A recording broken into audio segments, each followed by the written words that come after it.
Halo semuanya, perkenalkan nama saya Raditya Dastia Priyansyah. Saya berasal dari Prodi Teknologi Rekayasa Otomasi dengan Fakultas Vokasi. Pada kesempatan kali ini saya akan menjelaskan apa itu kondisi dan logika if-else dengan matkul algoritma dan pemrograman dengan dosen pengampu Rofik Cahyo Prayogo STMT. Pertama-tama ada konsep boolean. Apa itu konsep boolean? Boolean adalah tipe data dalam ilmu komputer yang memiliki dua nilai kemungkinan, yaitu benar atau true atau salah atau false. Konsep ini dinamai dari matematikawan Inggris George Boole dan menjadi dasar logika komputer modern.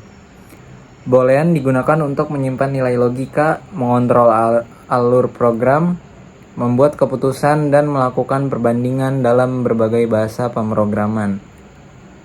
Selanjutnya ada sejarah dan konsep. Sejarah dan konsep dari Boolean adalah berasal dari aljabar Boolean yang dikembangkan oleh George Boole pada abad ke-19. Logika Boolean adalah dasar dari bagaimana komputer modern memproses informasi menggunakan nilai 0 dan 1 atau analog dengan false dan true untuk membuat keputusan dan operasi. Representasi di pemrograman. Berikut adalah contoh dari representasi pemrogramannya. Bisa kita lihat di situ ada A sama dengan true, B sama dengan false, dan lainnya ada output dari pemrogramannya. Selanjutnya ada operator logika. Apa itu operator logika? Operator logika adalah simbol atau kata yang digunakan dalam ilmu komputer dan pemrograman untuk menghubungkan atau memanipulasi ekspresi Boolean atau true or false sehingga menghasilkan nilai kebenaran baru. Operator umum termasuk and, dan, atau or, atau menghasilkan nilai kebenaran baru. Operator umum termasuk and dan or yang digunakan untuk membuat keputusan kompleks dan aliran mengontrol informasi dalam sistem digital. Contohnya print 10 kurang dari 5. Pagar true. Itu adalah salah satu contohnya. Selanjutnya ada jenis-jenis operator logika umum. Jenis-jenis operator logika umum ada dan itu menghasilkan true hanya jika kedua ekspresi yang dihubungkan bernilai true, atau menghasilkan true jika salah satu dari kedua ekspresi yang disampaikan bernilai true. Bukan, membalikan nilai boolean dari suatu ekspresi jika ekspresi bernilai true, not akan menjadi false, dan sebaliknya. SOR atau eksklusif atau menghasilkan true jika salah satu ekspresi bernilai true, tetapi tidak keduanya. Penggunaan operator logika. Selanjutnya ada penggunaan operator logika. Pengambilan keputusan digunakan dalam bahasa pemrograman untuk menggabungkan beberapa kondisi dalam struktur kontrol seperti if atau else. If-else. Kontrol perangkat keras dalam rangkaian elektronik digunakan sebagai gerbang logika untuk memanipulasi aliran informasi dalam sistem digital. Pengelolaan data. Membantu dalam mengelola dan memfilter data berdasarkan kriteria tertentu, misalnya mengontrol visibilitas elemen dalam antarmuka pengguna. Selanjutnya ada penggunaan operator logika, dan ini adalah contohnya. Lanjutnya ada struktur if. Struktur dasar if adalah konstruksi pemrograman yang digunakan untuk digunakan untuk pengambilan keputusan di mana suatu kondisi dievaluasi dan hanya jika kondisi tersebut benar atau true. Blok kode di dalamnya akan dieksekusi. Struktur ini umumnya memiliki sintaks dasar if atau kondisi. Dalam kurung garis miring kode yang dieksekusi jika kondisi benar, tutup kurung. Dan di bawahnya ini berikut adalah contohnya. Selanjutnya ada cara kerja struktur if. 1. Evaluasi kondisi. Program akan memeriksa hasil kondisi yang diberikan di dalam tanda kurung. Penentuan nilai. Kondisi ini akan menghasilkan nilai true atau benar atau false. 3. Ada eksekusi pernyataan. Jika kondisi bernilai true, kode yang berada di dalam blok akan dijalankan. Jika kondisi layak false, blok kode di dalamnya akan dilewati dan program akan melanjutkan ke baris setelah blok if. Contoh sintaksnya. Sintaks if akan sedikit berbeda tergantung bahasa pemrogramannya. Namun konsep dasarnya sama dalam banyak bahasa pemrograman. Atau contoh umum, if dalam kurung kondisi, dan di bawahnya ada blok kode yang berisi pernyataan yang dijalankan jika kondisi benar. Kondisi sama dengan ekspresi yang harus dievaluasi menjadi true atau false. Dan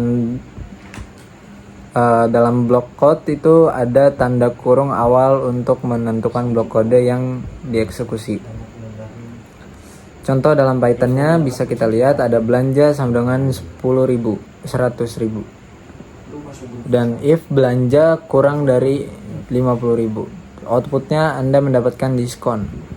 Dalam contoh ini, jika variabel belanja lebih besar dari 50.000, maka pernyataan Anda mendapatkan diskon akan dicetak ke layar. Jika tidak ada yang terjadi. Tujuan penggunaan. Struktur if digunakan untuk mengatur alur program, menentukan apakah suatu perintah akan dijalankan atau tidak berdasarkan suatu kondisi. Pengambilan keputusan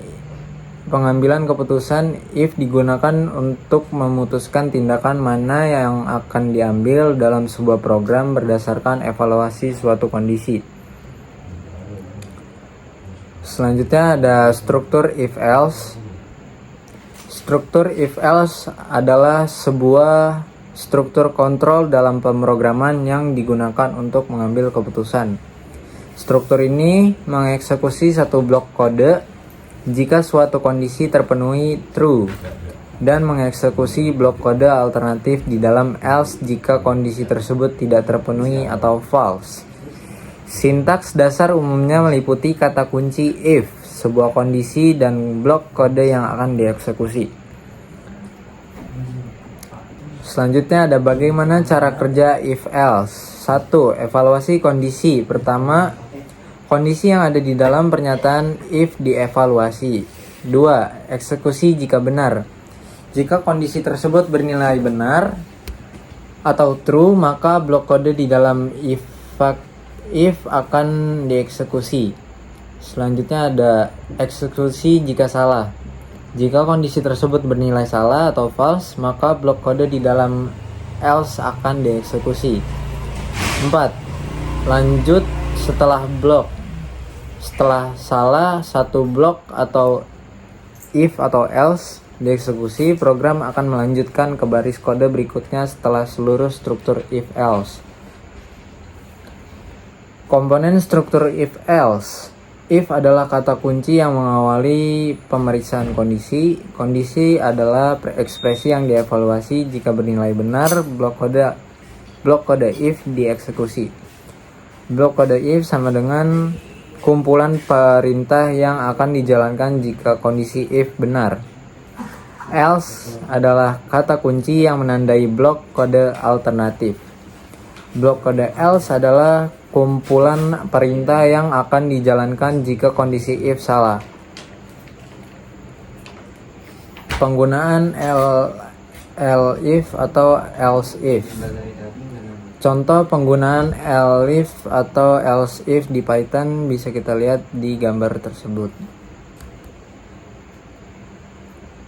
Selanjutnya ada struktur if, elif, dan else. Struktur if, elif, else adalah sebuah mekanisme percabangan dalam pemrograman yang digunakan untuk mengeksekusi satu blok kode dari beberapa pilihan berdasarkan kondisi tertentu. Struktur ini memungkinkan kita untuk memeriksa beberapa kondisi secara berurutan.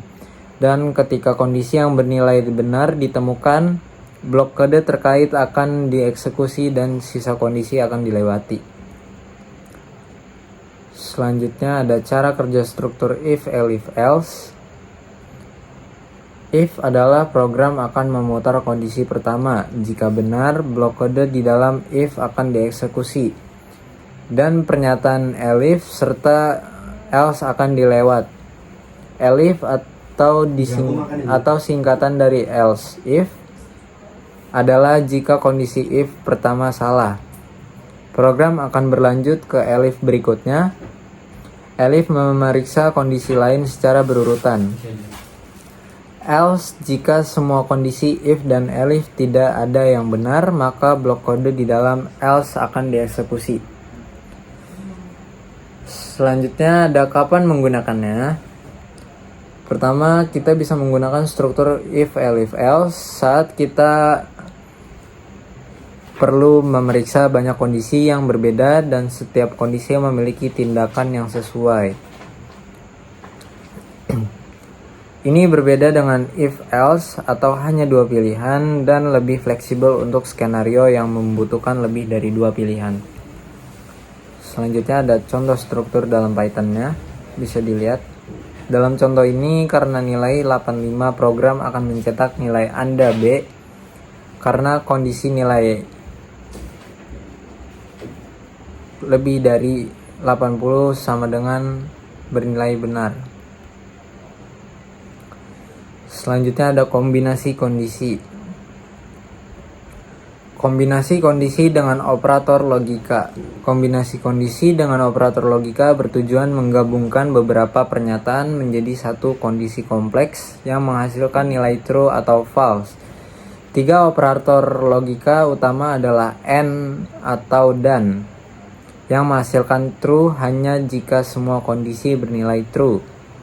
OR atau OR menghasilkan true jika salah satu atau lebih kondisi bernilai true. Dan NOT atau NOT yang misalkan dinilai kebenaran suatu kondisi. Kombinasi kondisi dengan operator logika dan atau AND fungsinya adalah menghasilkan true jika kedua operan atau kondisi yang dibandingkan bernilai true. Contohnya, usia lebih dari 18 dan status sama dengan dewasa akan bernilai true hanya jika usia lebih dari atau sama dengan 18 dan statusnya adalah dewasa. Yang kedua ada atau OR. Fungsinya menghasilkan true jika salah satu atau lebih dari operan yang dibandingkan nilainya true. Contohnya adalah nilai kurang dari 50, statusnya sama dengan remedial, akan bernilai true jika nilai kurang dari 50 atau statusnya adalah remedial. Yang ketiga ada bukan atau not. Fungsinya adalah membalikkan nilai kebenaran suatu kondisi atau contoh jika kondisi adalah true, maka kondisi menjadi false. Sebaliknya, jika kondisi adalah false, maka tanda seru kondisi menjadi true. Penggunaan dalam pemrograman. Operator logika umum sangat digunakan dalam pernyataan bersyarat seperti if, else, while, atau for untuk membuat aturan yang lebih kompleks dalam program. Dengan menggabungkan operator logika, kita dapat membuat kondisi yang lebih fleksibel dan sesuai dengan kebutuhan program logika yang diinginkan. Selanjutnya ada flowchart. Apa itu flowchart? Flowchart atau bagan alur adalah diagram yang menampilkan langkah-langkah dan keputusan untuk melakukan suatu proses dari suatu program. Setiap langkah akan dijelaskan dalam bentuk diagram dan dihubungkan dengan garis atau arah panah. Flowchart berperan penting dalam memutuskan sebuah langkah atau fungsionalitas dari sebuah proyek pembuatan program yang melibatkan banyak orang sekaligus. Selain itu, dengan menggunakan bagan alur proses dari sebuah program akan lebih jelas atau ringkas dan mengurangi kemungkinan salah penafsiran. Penggunaan flowchart dalam dunia pemrograman juga merupakan cara yang bagus untuk menghubungkan antara kebutuhan teknis dan non-teknis. Selanjutnya ada fungsi flowchart. Fungsi utama dari flowchart adalah memberi gambaran sekilas sebuah program dari satu proses ke proses lainnya, sehingga alur program menjadi mudah dipahami oleh semua orang. Selain itu, fungsi lain dari flowchart adalah untuk menjelaskan rangkaian prosedur agar memudahkan pemahaman terhadap informasi tersebut. Selanjutnya ada simbol flowchart. Berikut ini adalah beberapa simbol yang digunakan dalam menggambar suatu flowchart. Bisa kita lihat di sini gambar-gambarnya. Flow. Yang pertama ada flow direction symbol, yaitu simbol yang digunakan untuk menghubungkan antara simbol yang satu dengan simbol yang lain. Simbol ini disebut juga connecting line. Kedua, ada terminator simbol, yaitu simbol untuk permulaan atau start atau akhir stop dari suatu kegiatan. Ketiga, ada konektor simbol, yaitu simbol untuk keluar atau masuk atau penyambungan proses dengan lembar atau halaman yang sama. Konektor simbol lagi yaitu simbol keluar masuk atau penyambungan proses pada lembar atau halaman yang berbeda. Selanjutnya ada processing simbol yang menunjukkan pengolahan yang dilakukan oleh komputer. Setelah itu ada simbol manual operation, simbol yang menunjukkan pengolahan yang tidak dilakukan oleh komputer. Simbol decision, simbol pemilihan proses berdasarkan kondisi yang ada. Setelah itu ada simbol input atau output, simbol yang menyatakan proses input dan output tanpa tergantung dengan jenis peralatannya. Selanjutnya ada simbol manual input, simbol untuk pemasukan data secara manual online keyboard. Selanjutnya ada simbol preparation atau simbol untuk mempersiapkan penyimpanan yang akan digunakan sebagai tempat pengolahan di dalam storage. Selanjutnya ada simbol predefined process atau simbol untuk pelaksanaan suatu bagian atau subprogram prosedur.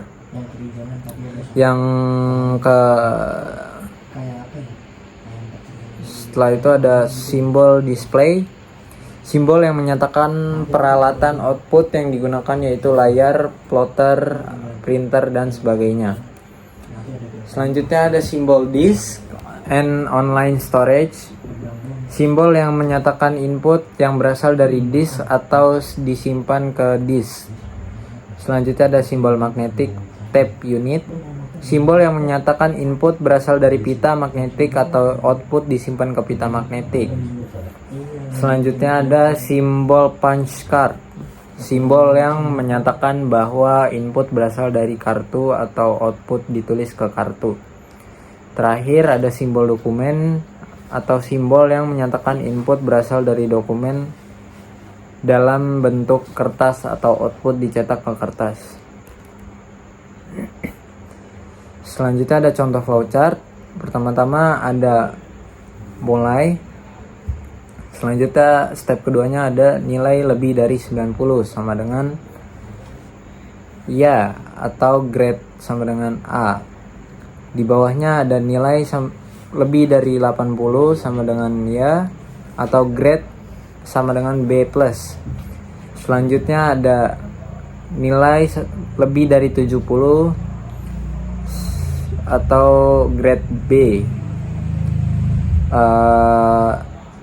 Hasil akhirnya atau outputnya adalah tampilkan grade dan balik lagi ke inputnya pertama.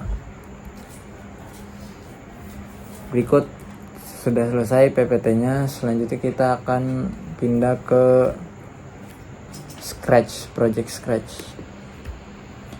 Ini saya udah buat project Scratch yang saya sudah buat kemarin. Di sini ada permulaan dengan tombol when green flag click. Selanjutnya ada sensing dari ask yang kita isi pertanyaan yang ingin kita buat. Contohnya where do you want to drive, dan berisi dengan pilihan jawabannya. Setelah itu kita masukkan variabel yang sudah kita buat. Variabelnya itu country karena kita ingin menjawab country dari pertanyaan tersebut. Setelah itu ada pertanyaan umur, how old are you. Setelah itu masukkan variabel lagi dan masukkan variabel tentang umur atau user age, dan masukkan sensing yang berisikan answer. Lalu lanjut kita ke tambahkan if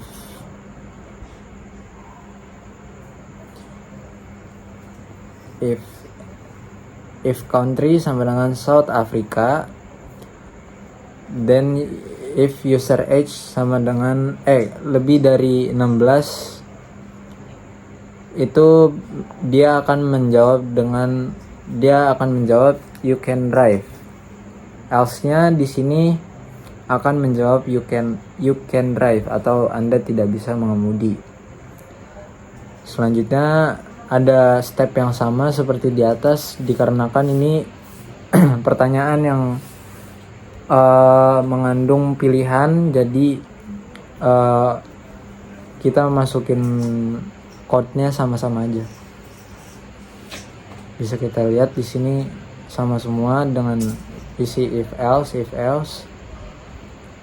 Bisa kita run dulu. Misalkan kita pilih India dan kita jawab 18. Itu akan dijawab oleh Scratch-nya you can drive, dikarenakan di sini perintahnya di India. Jika lebih dari 17, dia akan mengatakan you can drive. Maka oleh karena itu Scratch atau program yang di-run mengatakan you can drive. Selanjutnya kita pindah ke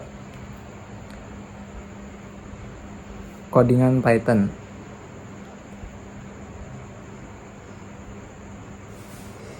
Codingan Python yang saya buat kemarin sama dengan isi dengan yang ada di Scratch dalam sini. Dan codingan ini bentuk dalam Python dari program Scratch yang telah saya buat.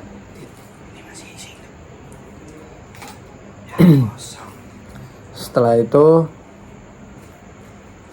kita bisa coba untuk run programnya. Kita lihat dulu codingannya. If itu gunanya untuk inputnya atau pilihannya South Africa, dikarenakan di atas menanyakan where do you want to drive, dan pilihannya ada South Africa, Meksiko, India, atau France. Kita masukkan input kedua yaitu how old are you atau pertanyaan kedua, dan menjawab sesuai keinginan yang ingin kalian jawab. Kita bisa lihat di sini ada South Africa. If user age lebih dari 17, maka Python tersebut akan menyebutkan you can drive atau kalian bisa mengemudi. Jika kalian menyebutkan di bawah 17 tahun, maka codingan Python tersebut akan mengucapkan you can drive atau kalian tidak bisa mengemudi. Selanjutnya di Meksiko ada pilihan user age-nya 8, jika lebih dari 18 tahun, maka output dari pertanyaan negara Meksiko tersebut akan menjawab you can drive atau kalian bisa mengemudi. Jika pengguna tersebut menjawab lebih dari 16, maka output dari input di atas adalah you can drive with parental agreement, yang berarti kamu bisa mengendarai dengan persetujuan orang tua. Setelah itu ada pilihan lain, yaitu jika pengguna menjawab umurnya lebih dari 15 adalah output yang akan dihasilkan adalah you can drive with parental supervision atau you can drive. Yang dimaksud adalah kamu tidak akan bisa mengemudi dikarenakan masih di bawah umur. Selanjutnya di negara India yang memiliki input user age lebih dari 18, maka output yang dihasilkan adalah kamu bisa mengemudi, dan jawaban lainnya adalah kamu tidak bisa mengemudi. Setelah itu ada negara France yang memiliki input jika umur pengguna tersebut adalah 18 tahun, maka jawaban dari codingan Python atau output Python tersebut adalah kamu bisa mengemudi.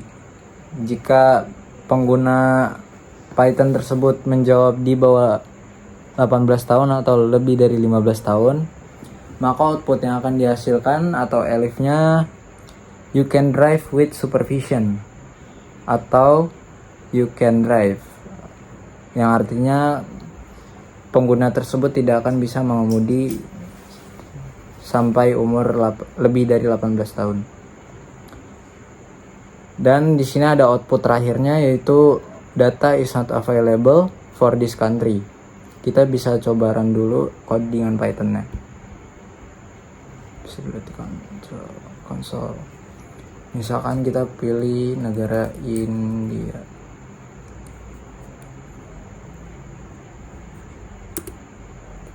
Ini di sini codingan Python-nya akan menanyakan umur kita untuk